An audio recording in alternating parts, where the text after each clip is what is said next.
You're listening to the Fitzrock Podcast, interviews where we explore the shifts and transitions of life. Here are your hosts, Keith Rock and Don Fitzsimmons. Good day, folks. Today we are excited to welcome Donald Jonas Jr. with us, otherwise known as Jonas. And this is an exciting podcast because this is a man and his wife who pretty much sold everything they had so they could live out a dream. Jonas, welcome to the podcast. Glad you're here. Hi, how are you doing?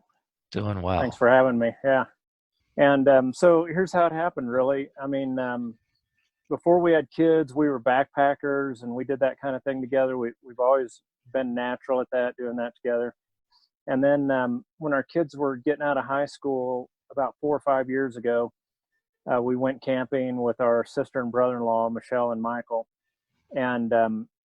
And we realized that we kind of out-aged tents.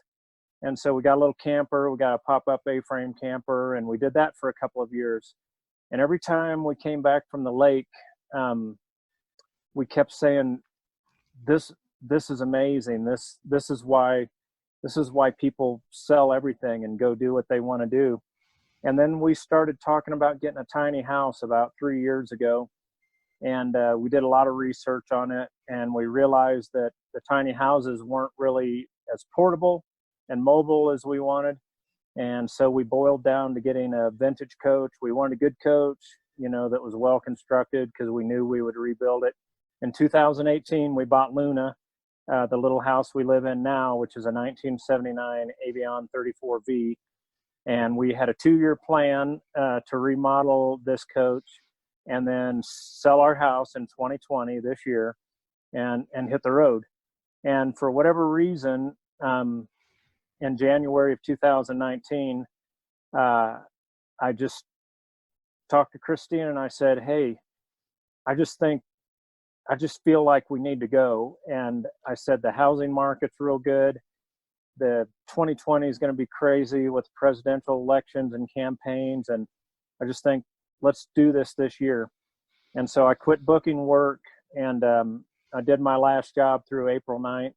And then we worked for 86 days on this coach. And on July 4th of 2019, we left our home with 2 cars and a travel coach and everything that we had left in them.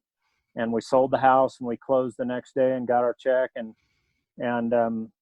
we've been living on the road ever since. And it feels perfectly natural. So that was how we got where we're at now.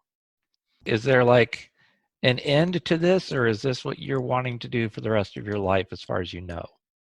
We have an investment in this home. We know what we spent on it, purchasing the coach and then upgrading it. We added solar and that kind of thing. And so every year we stay in it, we stretch out our monthly rent. And that's pretty much how we look at it. And we don't have any determination about how long we should or could or will do this, but we're going to do it as long as we enjoy it and as long as it's working for us. And, ballparkish, I'm hoping for 10 years, but if it doesn't work out that long, we're not going to be disappointed. And so we don't really worry about planning that far into the future. There's too many things that can happen between now and then. So tell me, this is the fascinating part to me.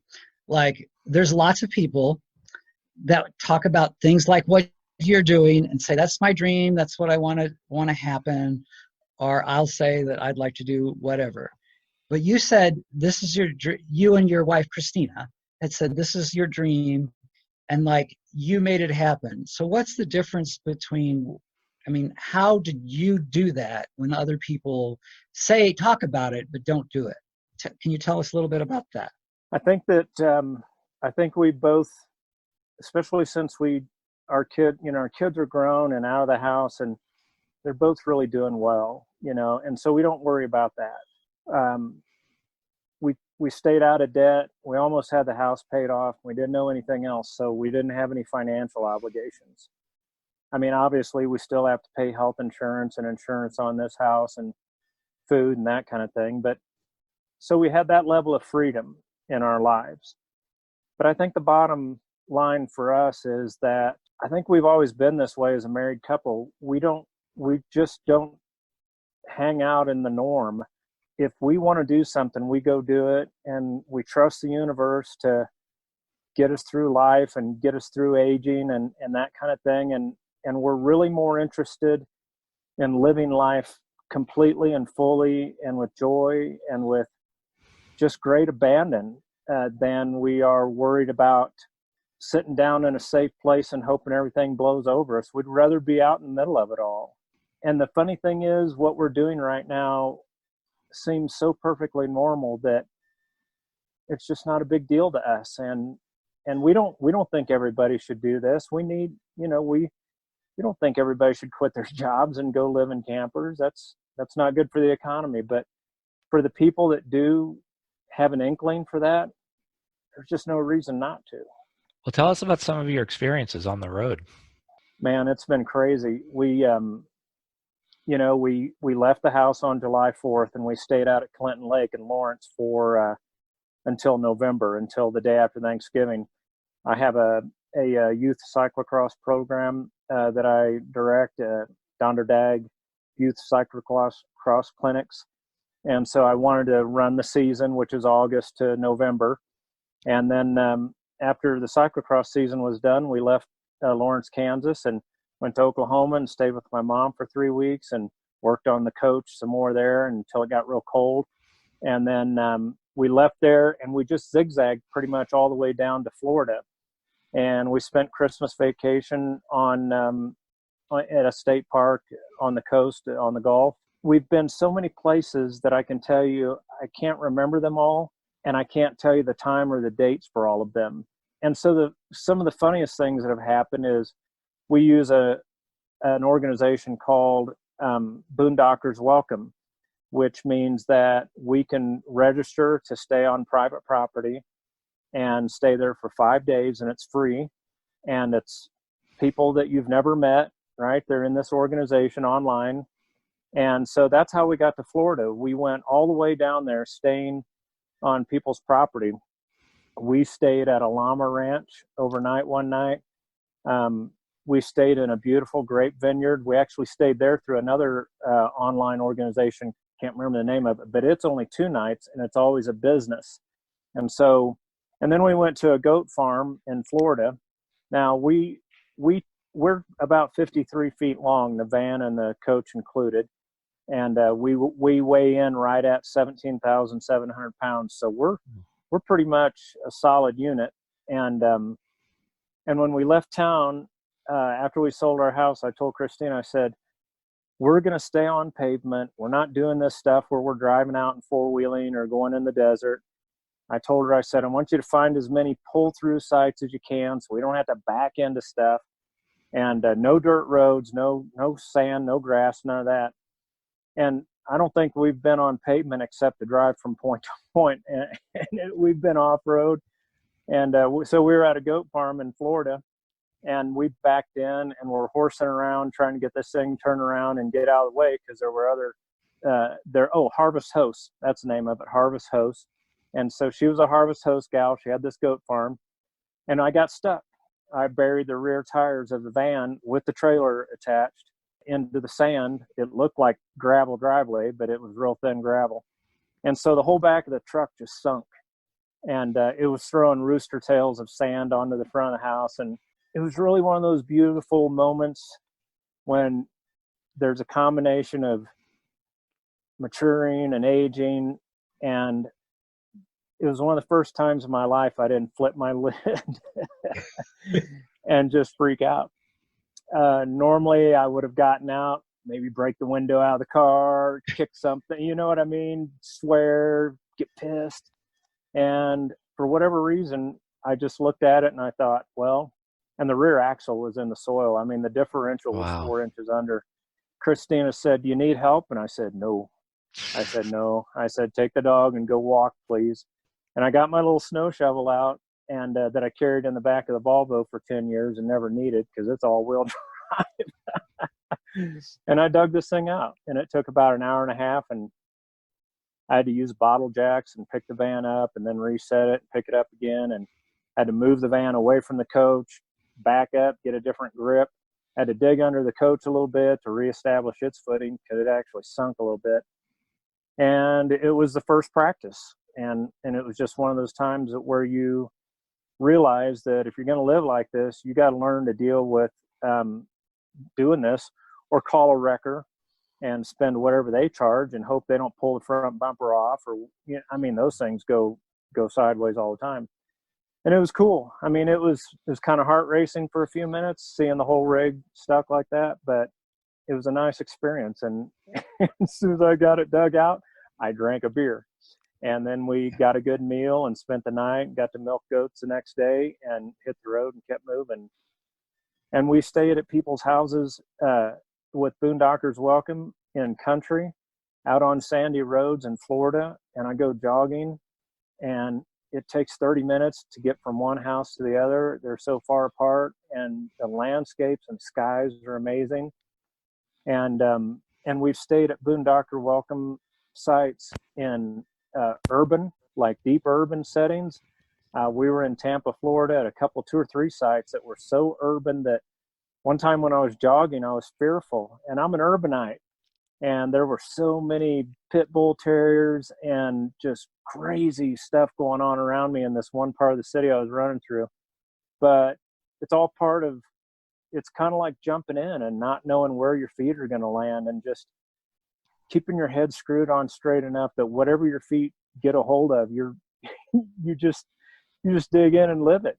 And so, yeah, I mean, we've done that. We watched the Super Bowl at my brother's house in South Tampa.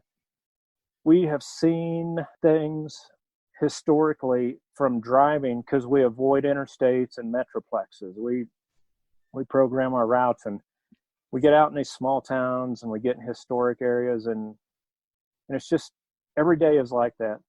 Every day is just an amazing, different view of the country. And 2 things hit me. One is that you have a spouse who obviously has the same passion. And the other is you have to do a lot of work on yourself in order to be prepared for the things that are going to happen that there's no way you can plan for. You know, you could have hitched, by the way, a team of goats up to your vehicle and had them pull you out. Yeah. Or llamas. Or llamas, whatever you have. Yeah. Giraffes, whatever you're at next. Just but yeah, I mean, I feel like that there are 2 really crucial things there that you have to kind of learn to grow into, I guess. Well, I agree with you. And to Christina's credit, I've said it 100 times. We've been on this same journey neck and neck. Nobody talked anybody into anything. I mean, my buddies are all like, "How'd you talk your wife into this?" And I'm like, I didn't talk my wife into this, because I don't take those kinds of risks. And but she's, since the day we started talking about this, she found this camper online. We just have been hand in hand, heart to heart on this. And there was a point in 2018 when she was at a women's retreat one weekend, and I spent the weekend sort of finishing researching tiny house versus travel coach. And she came home Sunday afternoon, and so we got ready to go to one of our restaurants, and we were walking out the door, and I said, "Guess what I did this weekend?" And she was like, "Well, wait, and I'll tell you what I did too, and I can't wait to tell you what I talked about." And I said, "I researched the travel coaches and tiny houses." And she said, "Oh my God, all I could talk about this weekend with my girlfriends was, I want to go live in a tiny house." And she said, "Don't start this conversation unless you're ready to do this." And so I started the conversation on the way to the restaurant, because we both just knew that this was our next place in life to be and to live. And you're right, Don. There's no way that I mean, I just don't want to do that to my marriage, to talk somebody into doing something that they dread or aren't on board with. But that's not Christina. She's been in this fully, and she takes the lead all the time. We do stuff together. We both have our chores. And the second thing you said about being ready to do it is, there's kind of 2 steps on that. And one is I'm kind of ready in the sense that, I have a lot of tool experience. I've built and remodeled all kinds of stuff. I'm good at figuring stuff out. I'm okay with that. That's just life experience that I've had. And then, of course, the other is that you just have to be prepared to be prepared for anything, and to not, and this has been a big thing I've had to work on, is to not worry about all the things that can possibly go wrong. I mean, we have 10 tires that blow. We have, I mean, a storm in this house is not like a storm in the other house. It's kind of terrific sometimes. And you just have to be committed to trusting the universe and having faith that what's happening at this very moment is meant to be, and that it's all part of the amazing journey that we chose, every little piece of it. And that's why when somebody sends us a note and they're like, man, your adventures, you guys must do a lot of whitewater rafting, or you must skydive. I mean, all this crazy stuff. We don't do any of that, because honestly, if you ever have to go out at 3 a.m. to figure out what ice just froze up and knock it off in your pajamas with a pair of bibs on, that's plenty of excitement. And we just get plenty of that without all the rest. And so we just, every day, we just wake up for whatever is outside the door, or inside. So I think the question every married couple wants to know is, how do you not drive each other crazy? Well, that has mostly to do with our life before Luna. And as you guys know, we went to the seminars with the Heart Connections almost 11 years ago. And we learned then that if we each worked on ourselves and did the best we could individually as people, all of a sudden we realized that our marriage and our life together becomes easier. It's sure not perfect. I mean, we are humans, but it's different. And so we have that foundation that we stand on pretty strongly. And the other thing is, I mean, this house isn't really much different than our other house. Christina she's pretty much an indoor person most of the day. I mean, she's got crafts and things she does. She spends a lot of time doing photography and editing. She's sort of an indoorsy kind of person like that until it's time to be outdoors, and she goes and does that. But when we lived at our regular house, it was the same way. I'm outside most of the time. I'm an outdoors person, and I'd rather mow the grass than sit in the air conditioning because I like being outside. And we presently, right now, she's sitting up there at the other end of the house. She's about 15 or 16 feet from me. There's curtains if she wants to close them. She's on our little lounge that's also our bed. We don't nitpick. We don't keep score. We don't worry about who gets what done or not. We just do our chores. And if we need to tune something up a little bit, we talk about it. But honestly, we just really focus on serving each other and thinking about what the other person might be going through at that very moment before we worry about why they might be doing something we don't understand. And then we get past whatever moments we have in our life together. I run outside and play, and and she gets back to drawing a picture or something. I mean, we keep it real simple, and we just don't fuss over stuff. You've got to give up being selfish for this to work. Yeah, exactly. And actually, for any marriage to work. That's right. Yeah. Well, there's also that selfish part that I experienced a few years ago where I looked at myself and said, okay, and I remember having this conversation with a couple of my buddies down in Arkansas and in the BT group. And I told those guys, I was like, I'm gonna change some things about how I look at my wife. And I'm gonna change some things about myself. And I'm gonna focus on that, and I'm gonna do it. And I practiced that. And over the period of a couple of years, and this was way before our plans to, even get our first camper, things just changed. That's a selfish statement because I can credit myself for having tried to be a different kind of person. But it paid off in my relationship with Christina deeply. And I stick with that plan now. I stick with that plan, and I just don't let things get complicated. I don't overanalyze either one of us. And she's a lot of that part.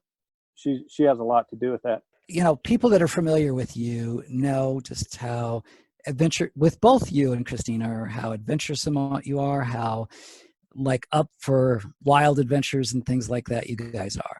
But for those that may be listening outside here, where is someplace they can either contact you or follow you and learn more about what you're doing? Everything about us is at lunaandtheseekers.com.